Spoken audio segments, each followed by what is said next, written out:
To the organizers and the participants of this event, ladies and gentlemen, a pleasant day to all of you.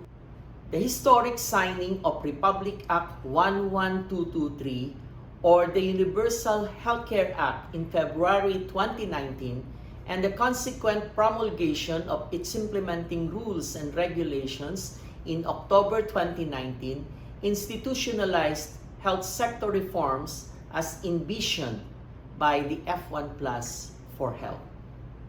The Universal Healthcare Act, as the operationalization of F1 Plus for Health, abides by the following principles: that we as a nation adopt an integrated and comprehensive approach to ensure health literacy, healthy living, and protection from hazards and risks; that we develop a healthcare model that provides comprehensive health services without causing financial hardship to our citizens; and that we pursue a whole-of system, a whole-of government, and a whole-of society approach in the development of health policies; and that we adhere to a people-oriented approach centered on people's needs and well-being.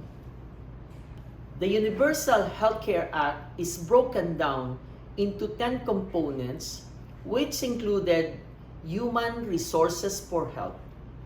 This component results from the efficient implementation of public health, higher education. The Universal Healthcare Act drives the institutionalization of the HRH network and the development of the National Health Human Resource Master Plan, which aims to address multifarious issues in HRH management and development. Specifically, it states that the DOH, together with stakeholders, shall ensure the formulation and implementation of the National Human Resources for Health Master Plan that will provide the policies and strategies for the appropriate generation, recruitment, retraining, regulation, retention, and reassessment of health workforce based on population health needs. With this, it is important to emphasize that the master plan requires multi-sectoral actions and commitments in order to be successful in implementing human resources for health interventions. The Universal Healthcare Act also mandates the creation of the National Health Workforce Support System, or the NHWSS. It is a mechanism that includes human resources management and development systems, salaries, benefits, and incentives, and occupational health and safety of deployed healthcare workers to support equity in local health systems. It aims to augment health workforce needs of local health systems, especially those who are located in geographically isolated and disadvantaged areas, or GIDAs. In the end, LGUs will be able to implement an incremental creation of positions to hire the required healthcare professionals and healthcare workers based on established standards. With regard to scholarship and training programs which are directly related to public health higher education, the Universal Healthcare Act aims to expand and redirect government-funded scholarship programs to support the increased production of needed cadre of healthcare professionals. Consequently, there will be expansion of existing and new allied and health-related degree and training programs based on health needs of the population, especially those in GIDAs.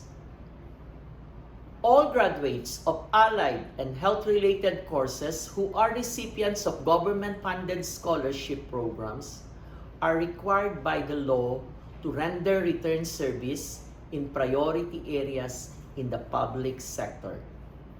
These graduates shall also be prioritized for government employment and training opportunities, including permanent positions in the government. Monitoring systems will be established to track compliance to return service agreements as well. Realization of the universal healthcare requires the establishment of strong primary care provider networks supported by competent and practice-ready HRH. Thus, primary healthcare competencies will be incorporated in health professional curricula. Healthcare professionals and healthcare workers will be reoriented towards primary healthcare with emphasis on public health and primary care.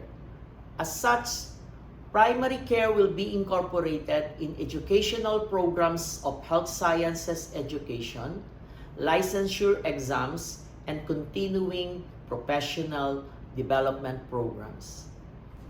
Last year, the Department of Health and the Professional Regulation Commission jointly issued the guidelines on the certification of primary care workers for universal health care.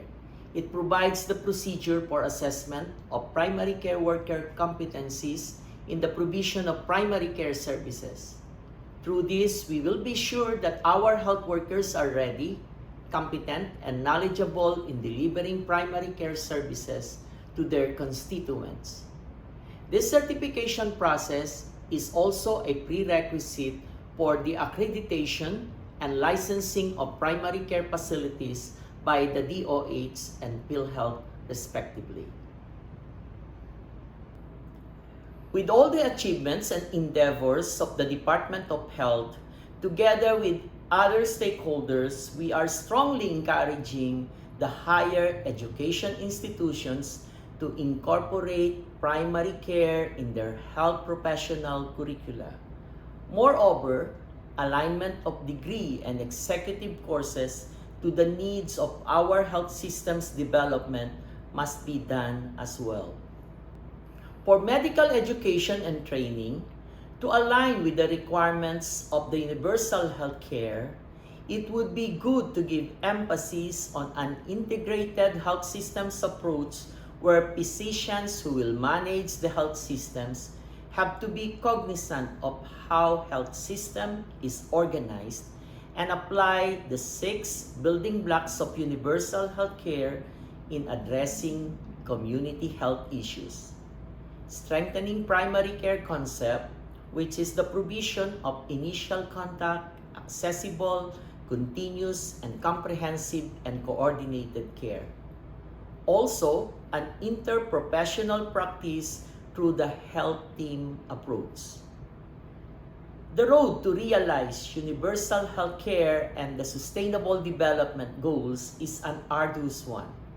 However, we must all remain committed to achieving it for the benefit of every Filipino. Lastly, I would like to thank the people behind this event, the organizers who made this possible, and all the participants in this activity. Maraming salamat at mabuhay tayong lahat.